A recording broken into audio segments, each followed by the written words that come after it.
Hey guys, what's going on? In this video, I'm going to show you how you can make a lo-fi retro synth sound from scratch with tons of cool rhythmic elements in it. Sounds something like this.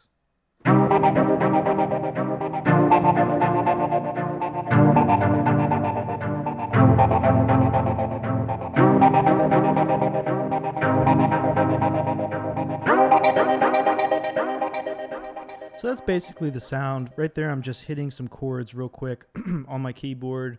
The reason why I made this video is that I found a lot of times in an intro to a song or a breakdown or even a chorus where you have a lot of space all of a sudden and you want to create an interesting but simple element in a pad synthesizer sound.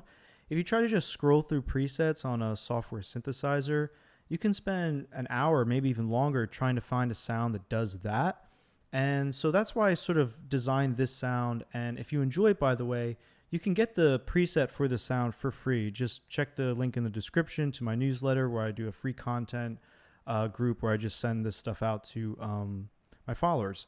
So basically, I'll walk you through how this sound works. It's just using all stock plugins in Ableton. And a lot of the concepts that you learn in this video, you can apply to your own DAW if you don't use Ableton. But basically, I'm using Analog, which is the subtractive synthesizer that Ableton provides. And it's so light on the CPU that it's really useful for building really great sounds. And it's got a really simple interface that you should learn as well. It's basically just two oscillators. There's square waves, which gives you a much more low, mid or low range element, kind of girth to the sound, which really helps with pads, I found. So that's a good waveform to use for this. And you can experiment as well, obviously. Both oscillators are detuned slightly, one up and one down, and that just creates an immediate wideness to the sound. It's wider basically. And then we go to the filter. It's a low pass filter. It's at about 600 hertz, which gives again the low mid range. And usually with lo-fi kind of retro sounding synth sounds, stuff like the Oberheim or the Roland JX3P, they tend to just have those higher frequencies, all that brightness, that digital brightness that we're used to hearing. It's sort of just rolled off. And so that's why this pad is going to be a lot darker. And then you have the resonance here at 40%. And then if you look at the filter here, the ADSR is very important. It's got a fast attack, a little slower decay, a very low sustain point, 0.29, and then 250 milliseconds on the release. So basically, the envelope is going to hit right away. And then if you go to the amp section, you can adjust your level. And it's got a slower attack, which is going to give it a softer sound on the actual attack of the amp envelope. It's got, decent size of the decay. And then you've got the sustain, which is extremely low. So it's about 0.09. And all that's going to do is, as soon as you hit the chord, it's going to drop off real quick.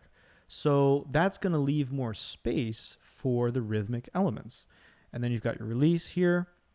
So the rhythmic elements are coming from the LFO.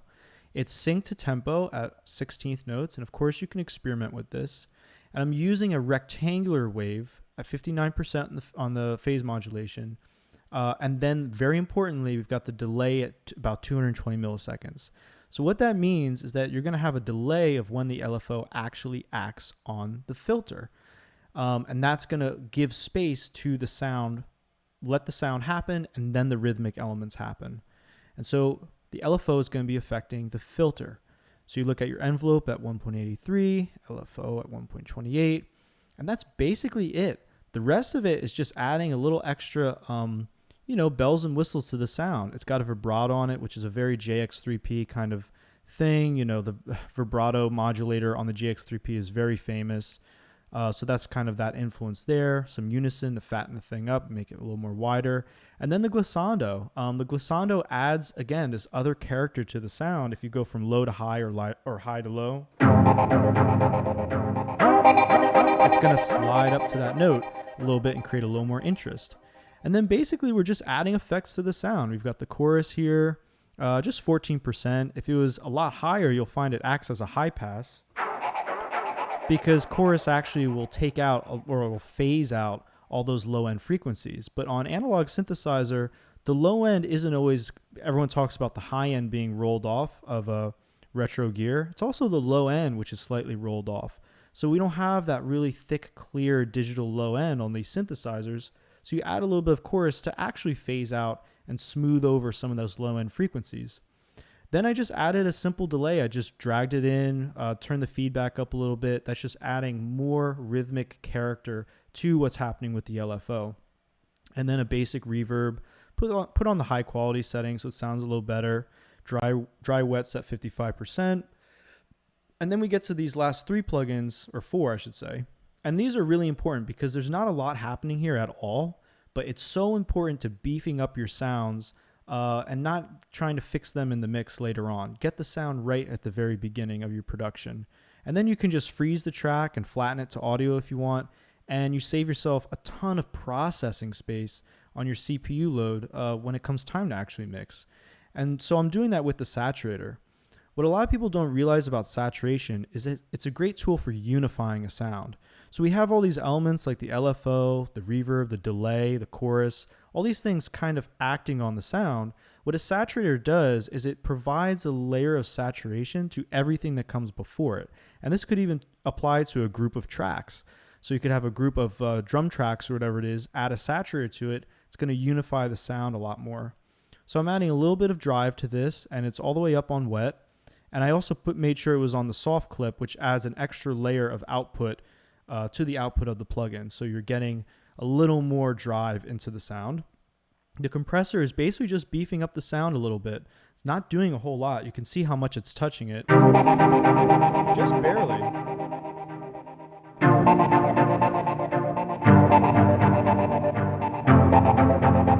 And I'm doing that because I want to control the transients and I want to bring up the noise floor of all those delays and rhythmic elements that are there. It's going to make the sound more unified, fatter, a little more forward, and I'm not crushing it. I'm just hitting it a little bit. So if I want to compress the sound a little more, I can do that later on when I'm mixing. So it's basically just a little bit of conservative compression. And then the amplifier, which is just adding, a little more interesting tone to the sound. It's not even really that much of it, just 27%. And then finally, I'm just rolling off some of the frequencies at 60 hertz because, that's mostly just rumble. You're probably 80-90% of the time not going to want those frequencies in your mix of your song, especially if you have a kick drum or something like that. So yeah, that's basically the sound. And again, if you like it and you just want to grab the preset, I've got a link in the description to my free content newsletter where you can get it emailed to you as a Google Drive, no BS. I also do live music production streams on Twitch. So that's in a link in the description.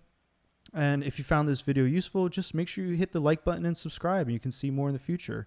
If you hit the bell icon, you'll get a notification when the video comes out, so you won't miss any of them because I usually release videos daily.